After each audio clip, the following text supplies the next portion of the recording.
Bismillah, alhamdulillah, wassalatu wassalamu ala rasulillah wa ala alihi wa sahbihi wa man wala amma ba'du. Alhamdulillah, kita sudah menyelesaikan bab tamattu yang sekitar 2 pekan kita selesaikan dari kitab bab tersebut. Maka insyaallah pada malam hari ini kita masuk pada bab baru, yaitu bab hadyu. Tentunya tidak semua hadis-hadis pada bab ini bisa kita selesaikan semua pada malam hari ini, agar biarpun kita pelajari sedikit tetapi kita fahami dengan baik insyaallah taala. Kata Syekh Abdullah bin Abdurrahman Al-Basam, al-hadyu ma uhdiya ila al-baiti al-haram min al-ibi wal baqari wal ghanam wa ghairiha. Hadyu adalah apa yang dia hadiahkan ke Baitul Haram. Apa yang dihadiahkan, dari hadyu itu dari kata hadiah, berupa unta, sapi ataukah kambing. Wa yuradu bi taqdimihi ilal baiti at-tawsi'ah.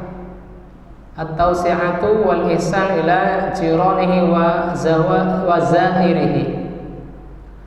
Dan maksud dipersembahkannya hadiah yang dibawa ke Baitul Haram adalah sebagai tausiah. Tausiah adalah sebagai bentuk kelapangan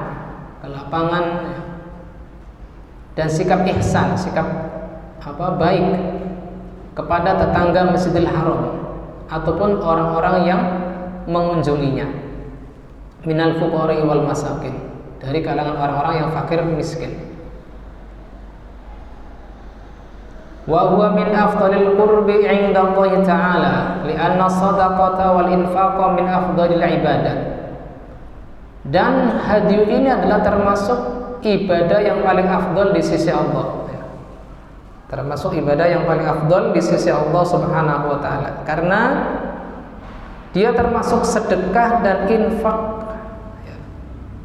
Yang mana sedekah dan infak adalah termasuk ibadah yang paling utama, terutama apabila dibawa ke dekat Baitul Haram, dibawa ke Baitul Haram, yang mana di sana dimanfaatkan oleh al-munqati'ina li ibadatillahi wal jawirina li baitihi.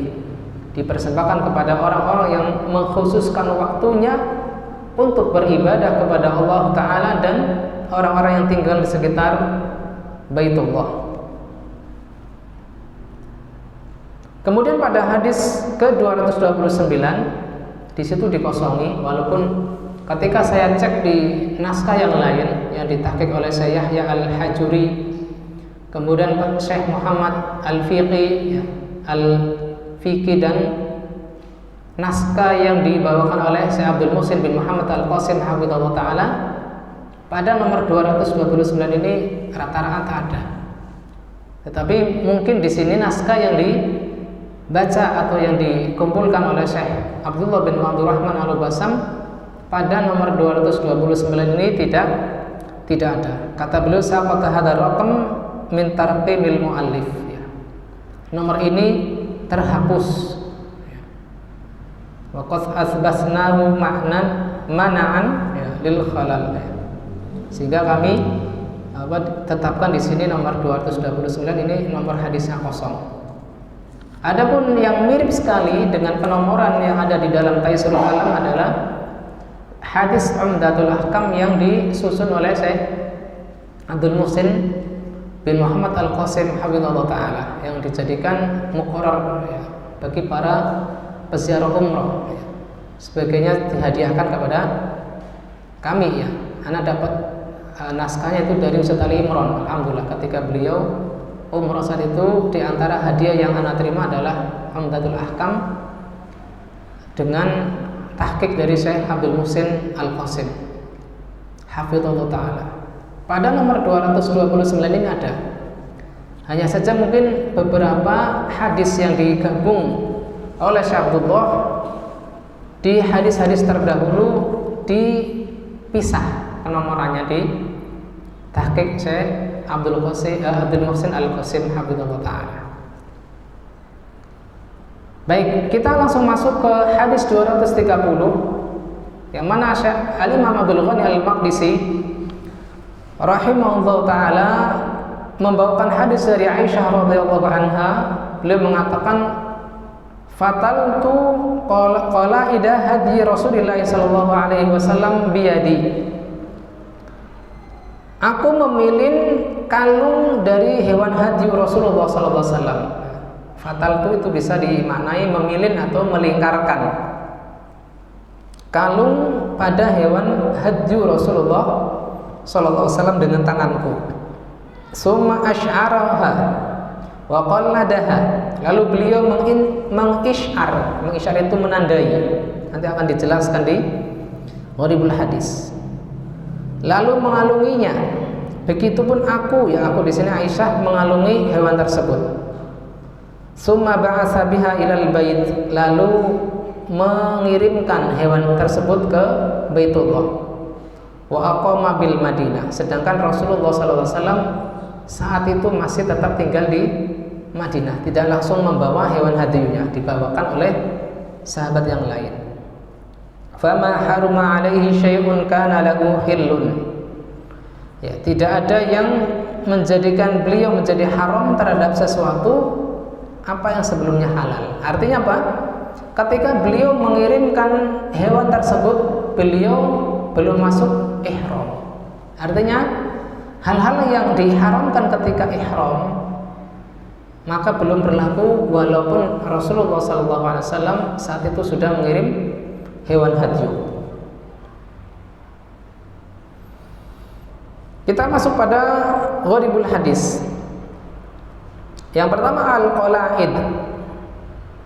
Qalaid ini jamak dari qiladah. Bentuk jamak dari qiladah. Wa hiya ma yuhatu bihil unuq, yaitu apa yang dikalungkan pada leher binatang. Wa takunu minal khuyuti wal hadid, yang mana kalung pada hewan tersebut bisa berasal dari tali dari kain ataukah besi. Dan yang dimaksudkan di sini dengan qalaidul hadi, yaitu kalung binatang hadi, adalah wa tudau ala khilafil adah, dikalungkan pada leher kalung tersebut apa yang tidak sesuai dengan kebiasaan. Ya, bukan kalung semisal kalung yang biasa dipakaikan pada sapi yang dipakai untuk mengolah sawah dan lain sebagainya, bukan. Wa kanu yaj'alunaha minal qirbi wan ni'al wal quyuti as-suf liyu'lama annaha hadyun wa tahtaram. Para sahabat dahulu menjadikannya pada hewan hadyu berupa qirb, itu kantong air yang berasal dari kulit binatang, ataupun sendal, ataupun tali yang berasal dari wol, agar diketahui bahwasanya hewan tersebut adalah hewan yang akan dibawa ke Mekah untuk dijadikan hadyu, sehingga hewan tersebut dimuliakan, tidak diganggu, tidak diambil air susunya, tidak ditunggangi sehingga membuatnya lelah dan lain-lain. Kemudian asy'artuha, aku tandai dia, atau di sini adalah yang dimenandai adalah Rasulullah sallallahu alaihi wasallam. Isy'ar artinya adalah i'lam, ya, memberikan tanda. Sebagaimana kita tahu bahwasanya ibadah adalah syiar Allah Subhanahu wa taala, ya. Artinya apa? Ibadah adalah tanda-tanda seseorang mengagungkan Allah Ta'ala. Karena ibadah adalah alamat atau tanda ketaatan seorang hamba kepada Allah Subhanahu wa Ta'ala. Adapun syairah, yaitu ma yuhda ilal baiti min bahimatil an'am. Adapun hewan yang ditandai adalah hewan yang dihadiahkan ke Baitul Haram berupa hewan ternak. Lalu hewan tersebut ditandai dengan menghilangkan rambut salah satu punuk untanya, ya, di salah satu sisi punuk pada unta ataupun sapi.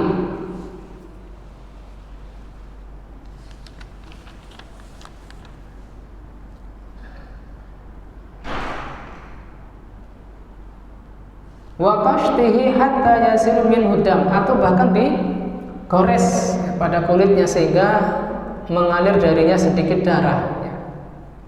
Yang goresan tersebut sebagai tanda bahwasanya hewan tersebut adalah hewan yang akan dibawa ke tanah haram sebagai hadyu, agar manusia tahu bahwasanya hewan tersebut adalah muhda ilal bait fala yata'arradu laha, sehingga tidak diganggu. Masyarakat tahu bahwasanya hewan tersebut adalah hewan hadyu sehingga tidak dipergunakan lagi. Kita masuk pada makna umum dari hadis ini, bahwa Nabi Shallallahu Alaihi Wasallam yu'adzimul baita al-atiq wa yuqaddisuhu. Kita tahu bahwasanya Nabi Shallallahu Alaihi Wasallam mengagungkan Baitul Atiq, yaitu Ka'bah, dan menyucikannya. Fakana idza lam yasil ilaihi binafsihi ba'atha ilaihi al-hadya. Walaupun beliau belum sampai pada tanah haram, beliau mengirimkan hadyu sebagai bentuk pengagungan kepada Baitul Haram, yaitu Baitul Atiq. Wa tawsi'atan ala jiranihi, dan sebagai bentuk kelapangan pada tetangga-tetangga Masjidil Haram. Dan apabila beliau mengirim hewan hadyu, maka beliau tandai dan kalungkan sesuatu pada lehernya. Liya'laman nasu annaha hadyun ilal baitil haram, agar manusia tahu bahwasanya hewan tersebut sudah ditentukan sebagai hadyu yang akan dibawa ke Baitul Haram, sehingga mereka menghormatinya dan tidak mengganggunya dengan gangguan yang buruk. Maka di sini Aisyah radhiyallahu taala anha menegaskan kabar tersebut bahwasanya beliau ikut serta melingkarkan qaula'id pada hewan hadyu Rasulullah sallallahu alaihi wasallam. Wa kana idza ba'atha biha wa huwa muqimun fil Madinah, dan ketika Rasulullah sallallahu alaihi wasallam mengirimkan hewan hadyu tersebut sedangkan beliau belum langsung berangkat bersama hadyu tersebut, la yajtanibul asya' allati yajtanibuhal muhrim, beliau belum menjauhi hal-hal yang diharamkan bagi orang yang ihram, berupa menggauli wanita, menggunakan minyak wangi, ataupun memakai barang-barang yang dijahit, yaitu baju atau celana yang dijahit dan lain-lain. Bal yabqa muhillan li nafsihi kulla syai'in kana halalan lahu. Bahkan beliau sallallahu alaihi wasallam tetap berada pada kondisi beliau yang halal, yaitu belum seperti orang yang ihram, tetap menggunakan atau melakukan hal-hal yang tidak diharamkan bagi orang-orang yang ihram, karena beliau belum melewati miqat untuk ihram. Faedah dari hadis pertama ini, hadis ke-230 ini, yang pertama adalah istihbabu ba'tsil hadi ilal baitil haram minal biladil ba'idah. Dianjurkan mengirimkan hadyu ke Baitul Haram dari biladul ba'idah, dari tempat yang jauh, karena Rasulullah SAW sendiri melakukannya. Walau lam yashabha al-muhdi, walaupun orang yang hendak melakukan nusuk, entah itu nusuk untuk ihram, untuk umrah ataukah haji, belum ikut menyertai hewan tersebut. Li'anal ihda ilal bait shadaqatun ala masakinil haram, karena hadyu ini ke Baitul Haram adalah sebagai bentuk sedekah atau sedekah ke para masakin di sekitar Baitul Haram. Ini pertama niatnya adalah sedekah untuk para fuqara di sekitar Masjidil Haram. Yang kedua, ta'dhiman lil bait. Yang kedua adalah bentuk pengagungan kepada Masjidil Haram. Bentuk pengagungan terhadap Masjidil Haram. Dan yang ketiga adalah taqarrubun ila Allah Ta'ala bi iraqatid dima fi ta'atihi. Yang pertama adalah bentuk sedekah, yang kedua adalah bentuk ta'zim atau mengagungkan rumah Allah Ta'ala, yang ketiga adalah bentuk pendekatan diri kepada Allah dengan mengalirkan darah sebagai bentuk ketaatan kepada Allah Ta'ala.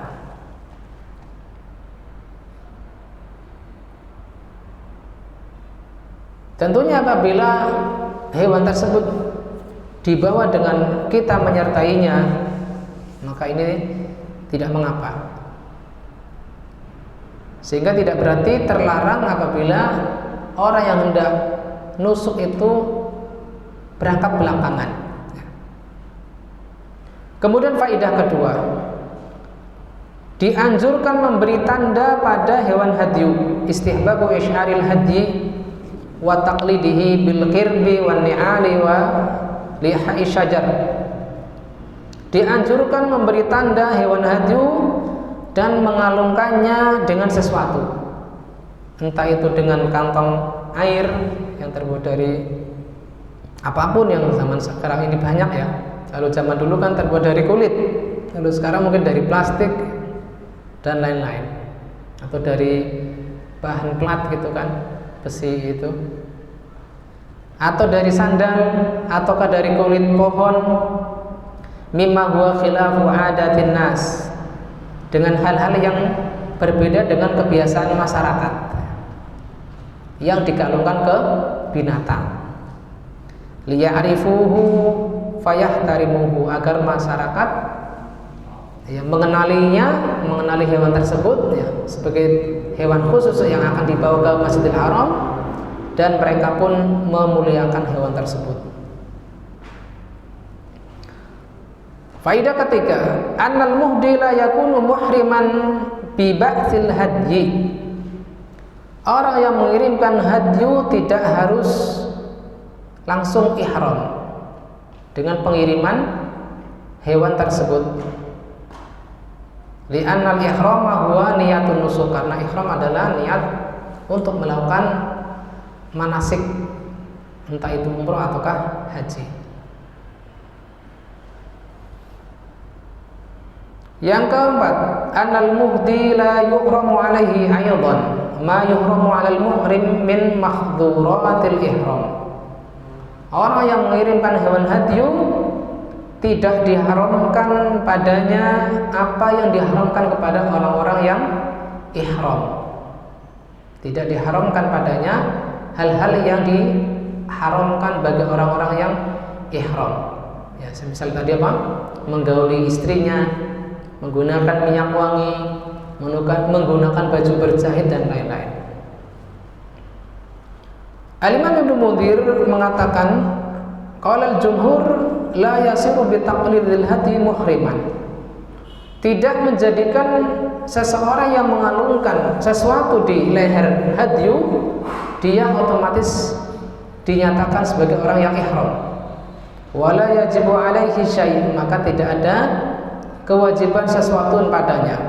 Tidak ada kewajiban sesuatu pun pada orang yang mengalungkan sesuatu pada hewan hadyunya. Wa qala ba'dul ulama wa ila dzalik dhahaba fuqaha al-amsar. Maka dengan hal ini ya, para fuqaha dari berbagai negeri sama pendapat mereka. Kemudian faedah kelima, jawazut tawkil fi suqiha ilal haram. Boleh mewakilkan ya, boleh mewakilkan pengiriman hadyu ya, ke area haram. Wa dzabhiha wa tafriqiha, begitupun mewakilkan untuk menyembelihnya, tidak harus sendiri. Begitu pula boleh mewakilkan dalam pembagian dagingnya.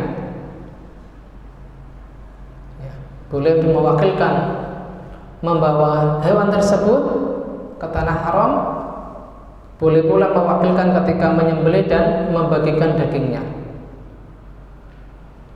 Kemudian yang keenam, faidah atau pelajaran keenam, anna syar'a yakunu haitsul maslahah al-mahdhah awil maslahah raji'ah, bahwa syariat Islam ada di mana suatu maslahat itu murni, ada di mana sebuah maslahat itu murni atau maslahat yang lebih dominan.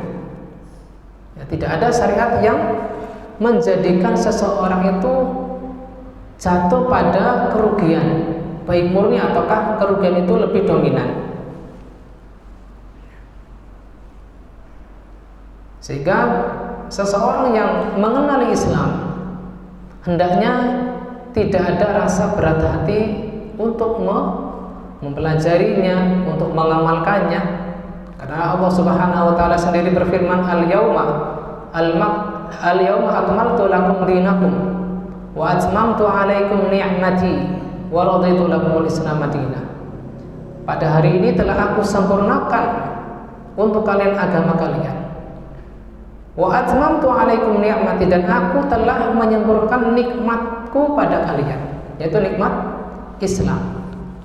Sehingga tidak boleh ketika seseorang dilarang ini dan itu lalu dia mengatakan kabeh kok dilarang. Apa nih oleh? Berarti dia ada rasa berat hati.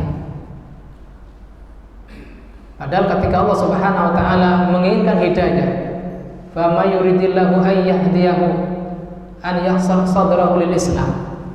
Ketika Allah Ta'ala menghendaki seseorang mendapatkan hidayah, maka Allah Ta'ala lapangkan dadanya untuk menerima Islam. Sebaiknya ketika Allah Ta'ala biarkan seseorang dalam kesesatan, dia seakan-akan yas'adu fis sama, seakan-akan mendaki ke langit. Ya karena apa? Menjadi sesak dadanya. Ya, ketika dilarang ini dan itu dia nggak terima. Ya. Dikit-dikit haram, dikit-dikit bid'ah.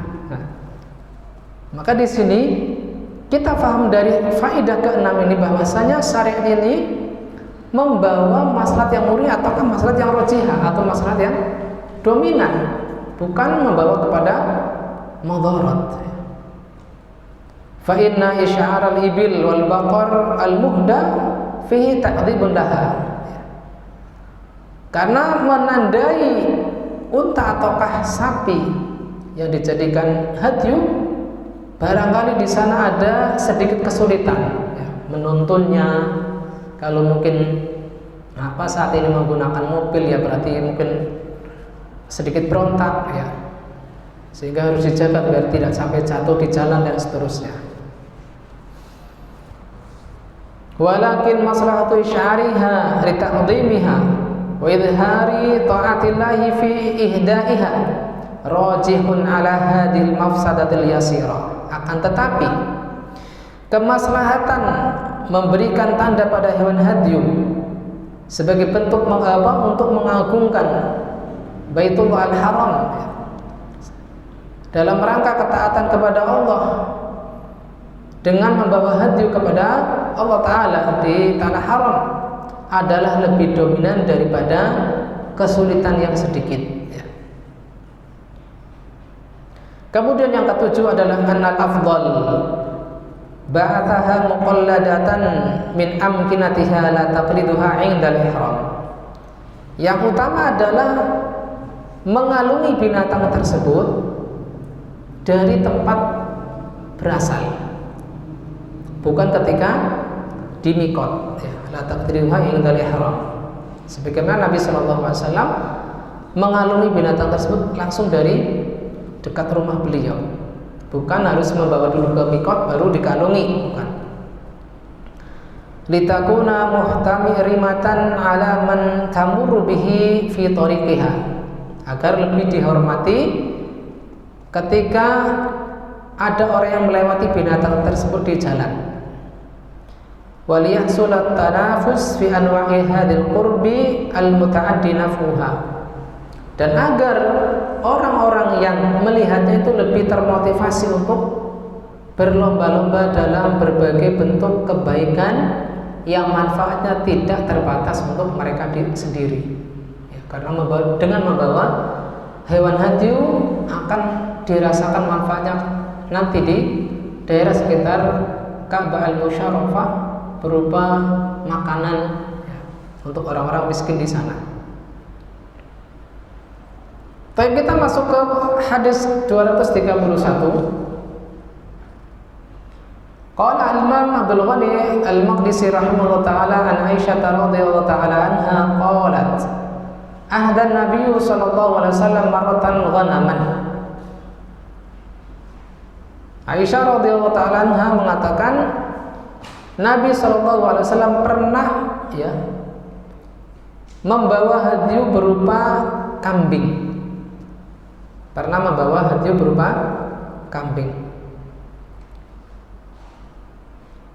Makna umum hadis ini, kata Syekh Abdullah mengatakan aksaru ma kana yuhdihin Nabi sallallahu alaihi wasallam ilal baitil al-ibil.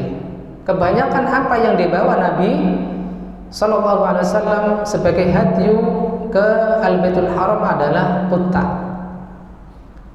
Likauniha a'dhamu naf'an wa aktsaru ajran. Karena unta ini lebih besar manfaatnya, ya, dagingnya lebih banyak dan tentu pahalanya pun lebih banyak. Maka Aisyah di sini radhiyallahu ta'ala menyebutkan bahwa sesekali Rasulullah sallallahu alaihi wasallam membawa hadyu berupa kambing sebagai bentuk kebolehannya.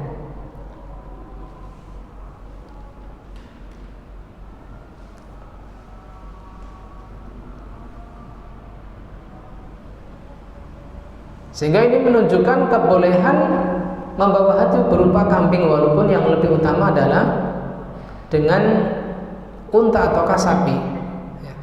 Walakin al-an'am fiha idharu sya'airillahi ta'ala wa iraqatid dima fi mardhihi fa huwa ibadatan. Di sini ya, akan tetapi ya, binatang ternak yang dibawa pada Al-Baitul Haram adalah sebagai syiar Allah Ta'ala dan menumpahkan darah sebagai bentuk mencari keridhaan Allah Ta'ala. Dan di sini ada dua ibadah. Yang pertama adalah sedekah, karena nanti dagingnya dibagi-bagikan, dan safkud dami liwajhil karim, ya, menumpahkan darah, mengalirkan darah untuk mencari keridhaan Allah Ta'ala, mencari wajah Allah Subhanahu wa ta'ala yang mulia. Ba'da an kana yasfiku lil asnam wa tawad, yang mana pada masa jahiliyah dahulu orang-orang musyrik menumpahkan darah binatang itu dipersembahkan kepada berhala-berhala dan tawud. Maka ketika binatang ternak yang ditumpahkan darahnya ya dan diniatkan untuk Allah Subhanahu wa ta'ala adalah sebagai bentuk taqarrub yang mulia kepada Allah Subhanahu wa ta'ala. Ada dua faedah untuk hadis ke-231 ini. Yang pertama adalah bolehnya membawa hadyu berupa kambing. Jawazu ihdalil ghanam ilal baitil asy-syarif, ila al-baitis syarif. Dan yang kedua adalah anal aksar min hadihi sallallahu alaihi wasallam afdalul hadaya wal amwal indal arab wa hiyal ibil. Kebanyakan yang dibawa Nabi sallallahu alaihi wasallam sebagai bentuk hadiah ke rumah Allah adalah hadiah yang paling utama, yaitu unta.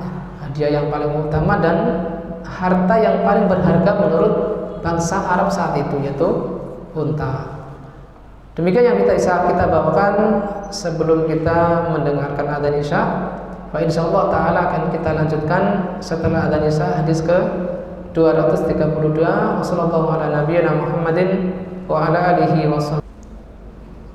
Alhamdulillah wassalatu wassalamu ala Rasulillah wa ala alihi wa sahbihi wa man walah. La haula wala quwwata illa billahil aliyyil azim. Amma ba'du. Kita lanjutkan kembali hadis ke-232 yang mana Al-Imam Abdul Ghani Al-Maqdisi rahimahullah ta'ala membawakan hadis ini dari Abu Hurairah radhiyallahu anhu, bahwa Nabi sallallahu alaihi wasallam ra'a rajulan yasuqu badanatan. Nabi SAW melihat seorang laki-laki membawa badanah. Badanah itu adalah al-iblil hadi. Badanah adalah unta yang dipersembahkan khusus untuk hadyu. Qala irkabha, kata Nabi SAW, tunggangilah. Maka lelaki tersebut mengatakan, innaha badanah, sesungguhnya unta tersebut adalah unta yang khusus untuk hadyu. Maka Nabi SAW mengulangi, irkabha, tunggangi. Fara'aituhu raqibaha yusayiru Nabi SAW. Maka aku melihat, kata Abu Hurairah, lelaki tersebut pun menunggangi hewannya dan mengiringi perjalanan kaki Rasulullah SAW. Wan na'lu fi 'unuqiha, dan sandal lelaki tersebut digantungkan di leher badanah tersebut atau leher unta tersebut. Pada lafaz yang lain, qala fi tsaniyati aw tsalitsah irkabha wailak aw waihak.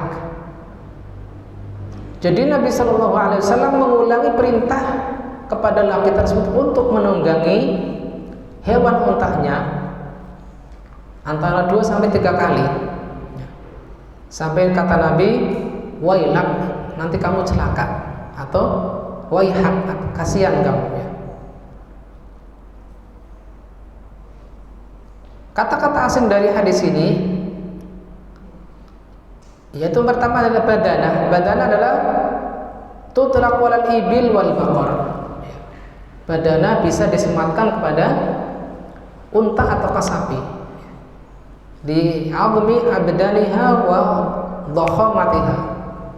Ya, karena besar badannya dan gemuknya. Berbeda dengan ghanam ataupun kambing, maka tidak disebut badanah.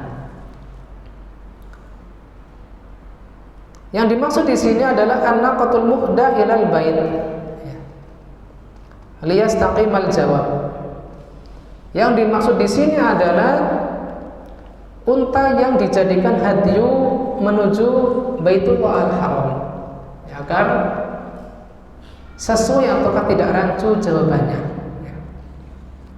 Karena apabila ditujukan kepada hewan lain selain unta atau sapi, maka akan rancu.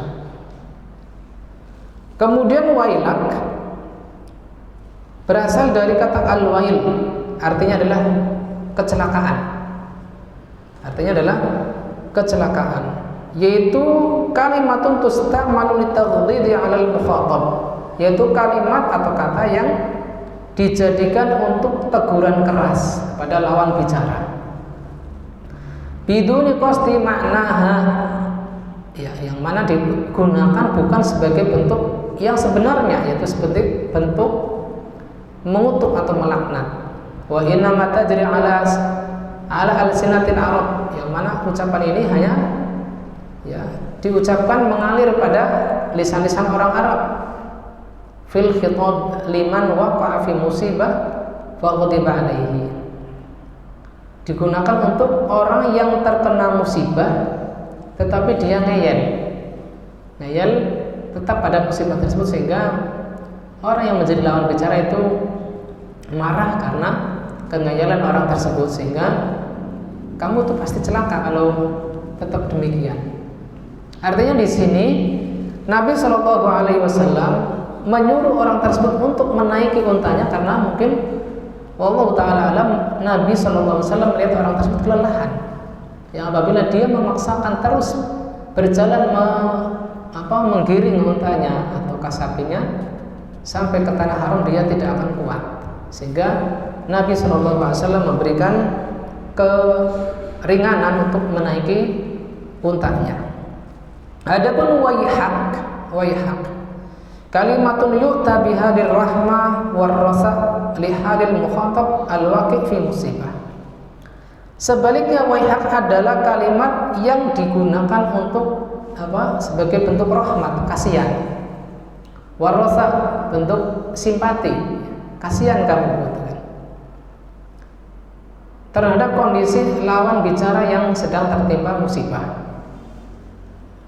Dan wail dan waih di sini adalah dua masdar yang fa'ilnya tidak diperlihatkan selama-lamanya atau terus-menerus. Itu wail dan waih.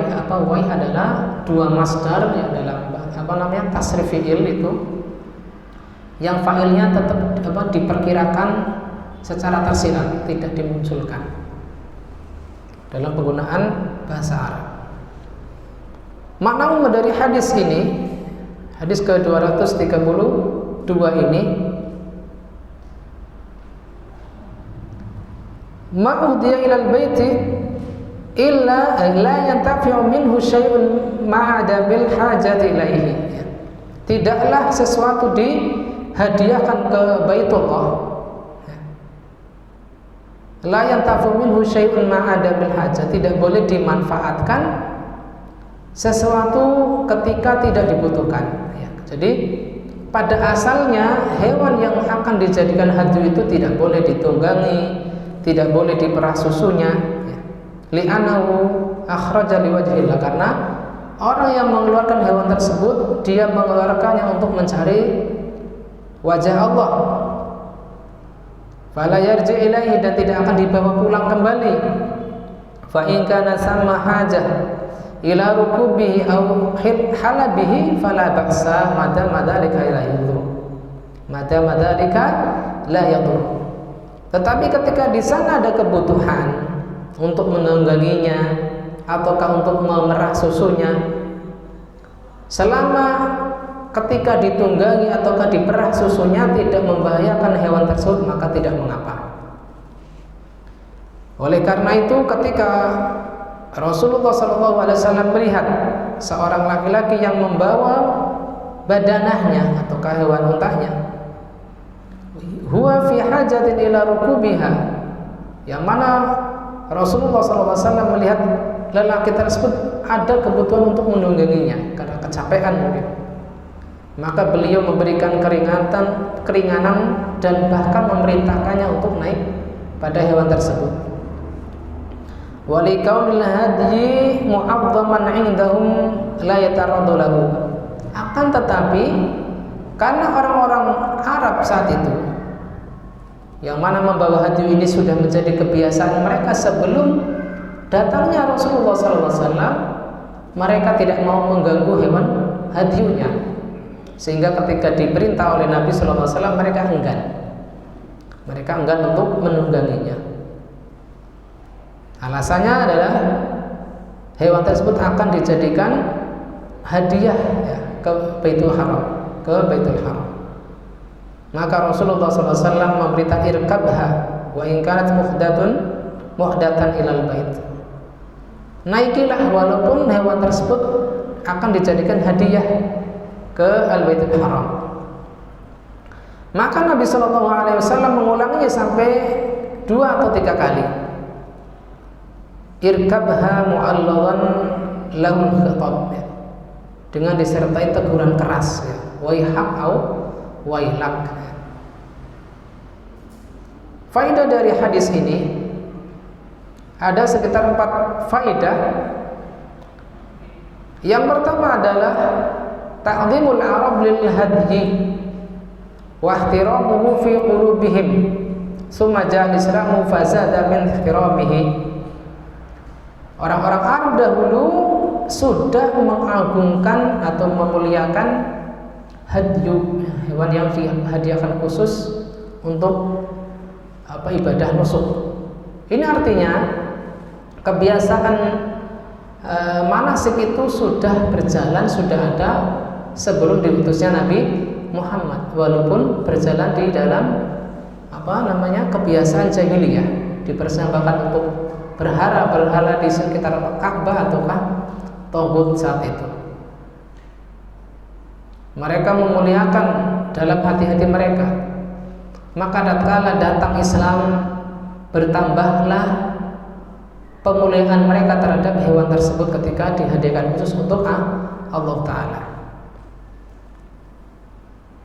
Kemudian yang kedua, jawazu rukubihi wa halbihi ma'al hajah ila dhalik. Boleh menungganginya, memerah susunya. Menunggangi ataukah memerah susunya ketika dibutuhkan. Adapun ketika tidak dibutuhkan, kita punya perbekalan yang cukup ataukah kita membawa binatang yang lain, maka tidak boleh ditunggangi ataukah diperah susunya. Namun ketika kita menungganginya, orang yang mau membawa hadyu tersebut membutuhkannya untuk ditunggangi atau diperah susunya, dengan catatan tidak membahayakan hewan tersebut. Dan inilah pendapat yang paling adil, yang paling pertengahan. Karena di dalam pendapat ini terdapat atau terkumpul berbagai dalil-dalil yang seakan-akan kontradiksi atau berlawanan. Kemudian faedah ketiga atau pelajaran ketiga adalah innama qayyadnahu bil hajah wa adami dharar lima rawa Muslim an Jabir. Kita kaitkan bahwa saya kebolehan menggunakan hewan hadyu saat dibutuhkan dan selama tidak membahayakan hewan tersebut adalah sebagaimana yang diriwayatkan oleh Imam Muslim dari sahabat Jabir. Kata Jabir, sami'tu Rasulullah sallallahu alaihi wasallam yaqul, aku mendengar Rasulullah sallallahu alaihi wasallam bersabda, irkabha bil ma'ruf idza uljita ilaiha. Tunggangilah hewan tersebut dengan baik apabila kamu terpaksa untuk menungganginya, hatta tajidu dhahran, sampai engkau mendapati kendaraan yang lain.